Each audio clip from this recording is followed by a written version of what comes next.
Hello friends, welcome back to my YouTube channel. Navi Mumbai municipal कॉर्पोरेशनच्या assistant कमिशनरच्या ज्या post निघाल्या आहेत त्याला घेऊन सगळ्यांचे खूप सारे मेसेजेस होते, कमेंट्स होत्या की मॅम बुक्स कशी असेल, किंवा मी बीबीए बॅकग्राऊंड किंवा कॉमर्स बॅकग्राऊंडचा आहे, मी अप्लाय करू शकतो का. सो अशाच प्रकारच्या तुमच्या प्रश्नांची उत्तरं देण्यासाठी मी हे व्हिडिओ बनवलेला आहे. आणि अभ्यास कसा करावा आणि म्हणजे कोणाचं विन विन सिच्युएशन्स कशा आहेत त्या आपण या लेक्चरमध्ये डिटेलमध्ये बघू. सो अजूनही जर का तुम्ही या चॅनलला सबस्क्राईब केले नसेल तर सबस्क्राईब करून ठेवा, सो दॅट तुम्हाला हे पूर्ण एक्झाम पर्यंत सगळे युजफुल व्हिडिओज मिळतील.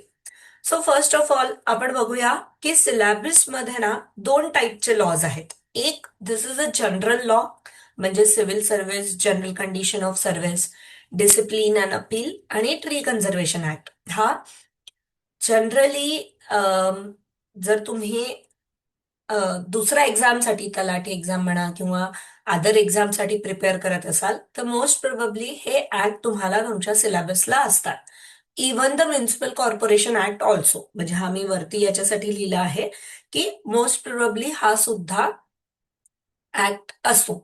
If you are a engineering background, architecture background, तर तुम्ही टाउन प्लॅनिंगच्या एक्झामसाठी जर का प्रिपेअर केलं असेल तर तुम्हाला हे जे या साईडचे जे ऍक्ट्स लिहिलेले आहेत त्या तुम्ही ऑलरेडी एकदा तरी गो थ्रू झालेलं आहे. MRNTP act, schemes, RTS, RTI. Even त्या आरटीआय आणि आरटीएस सुद्धा कॉमन लॉज मध्ये, जनरल लॉज मध्ये आहे.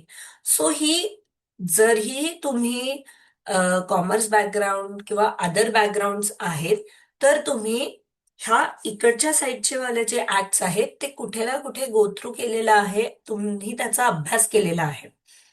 ऑन द अदर साइड, जर का तुम्ही इंजिनिअरिंग बॅकग्राऊंड किंवा आर्किटेक्चर बॅकग्राऊंडचे आहात तर तुम्ही ह्या तीन पॉइंट्सला, एक, दोन आणि तीन, या तीन पॉइंट्सला गो थ्रू केलेलं आहे.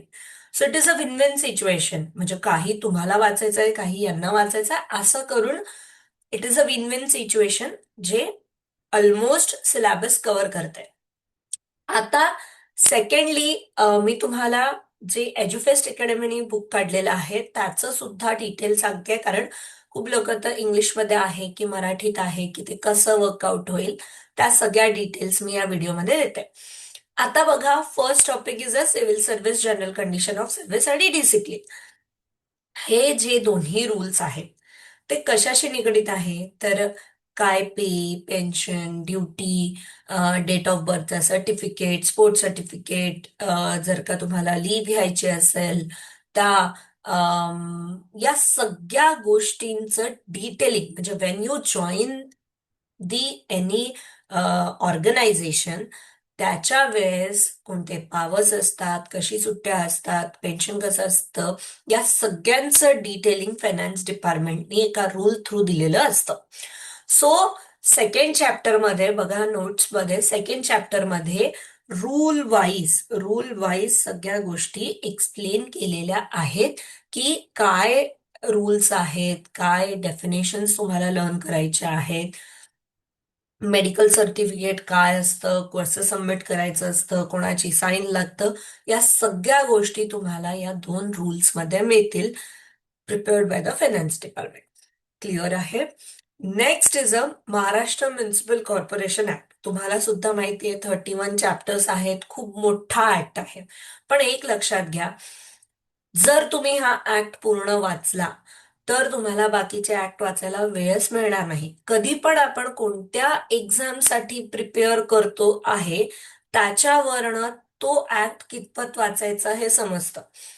फॉर एक्झाम्पल, आतापर्यंत आपण असिस्टंट टाउन प्लॅनर एक्झामचा अभ्यास केलेला आणि आपण 243 पासनच्या पुढचे सेक्शन्स बघितले होते म्युन्सिपल कॉर्पोरेशन ऍक्टचे.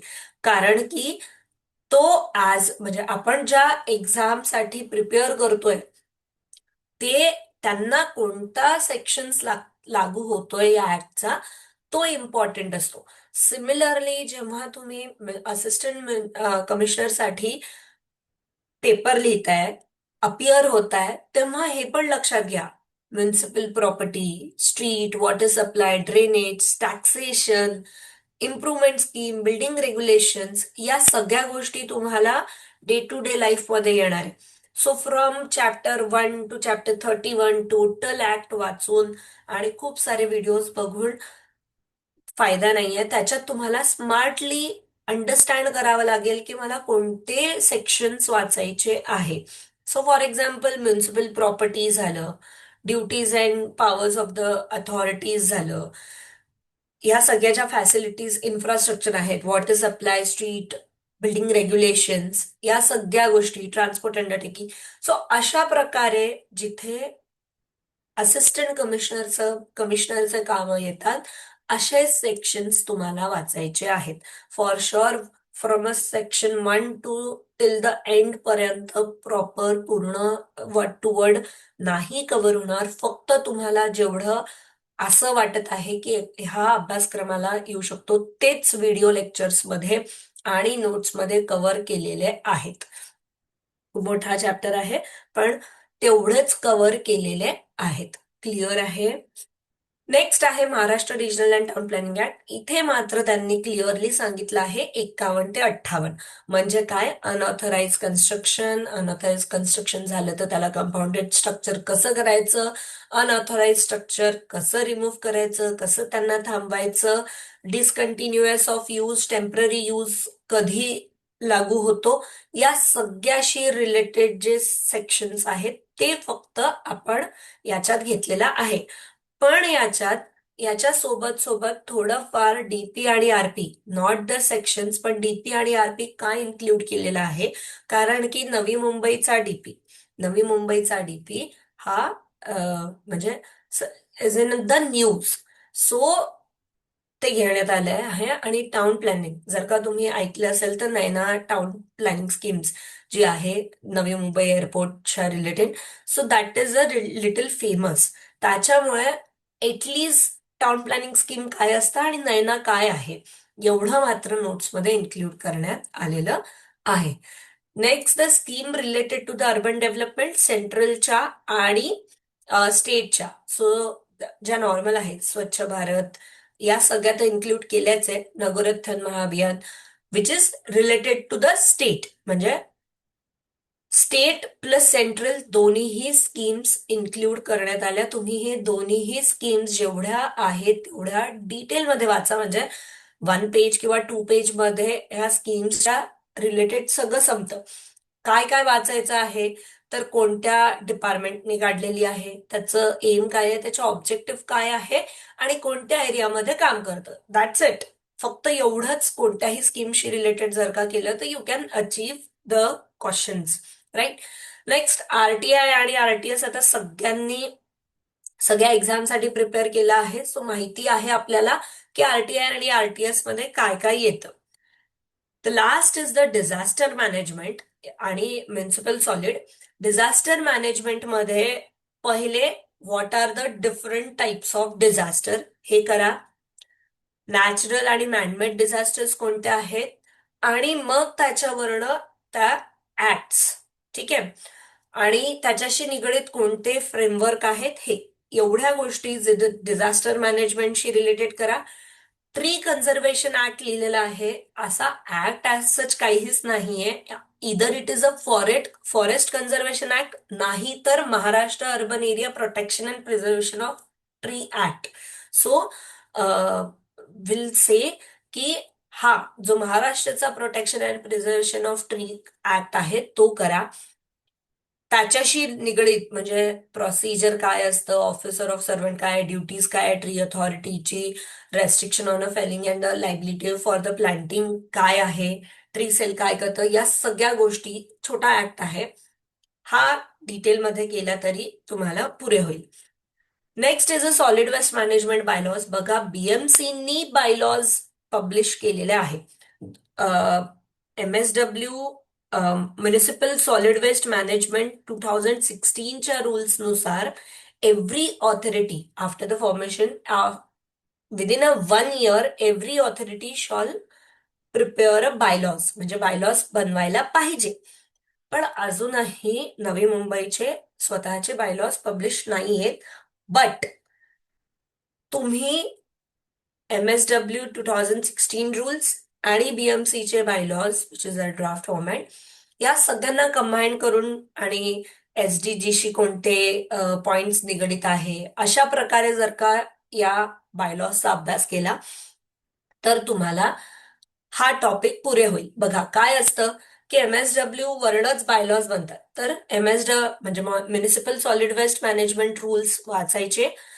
त्याच्यातच सगळं काही लपलेलं आहे. Sources of urban waste, classification, मग अर्बन बॉडीची काय धारणा आहे त्याच्यात, स्टेक होल्डरची काय धारणा आहे त्याच्यात, या सगळ्या गोष्टी डिटेलमध्ये या रूल्समध्ये लिहिलेलं आहे.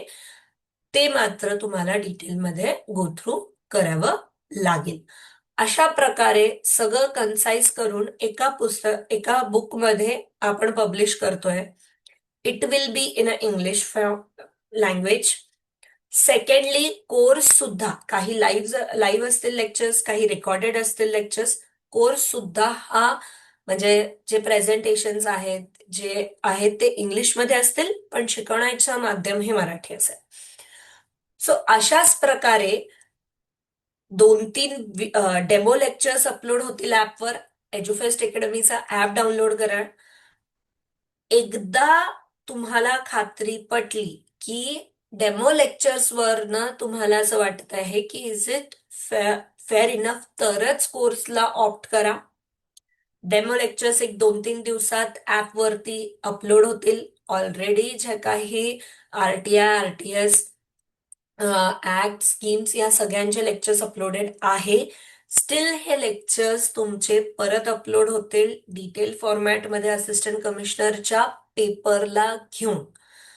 सो पहिले डेमो लेक्चर्स बघा आणि जर खात्री पटली तरच तुम्ही नोट्स आणि ऍप थ्रू तुम्ही ते परचेस करू शकता, कोर्स परचेस करू शकता. So stay tune. अशाच प्रकारचे अजून व्हिडिओज मी युट्यूबला सुद्धा टाकत राहील की सो दॅट तुम्हाला हे कळेल की कोणते सेक्शन्स वाचायचेत, कसे वाचायचेत आणि कितपत वाचायचेत आणि कशा प्रकारचे प्रश्न या पेपरमध्ये आपण एक्सपेक्ट करू शकतो. थँक्यू. Thanks a lot.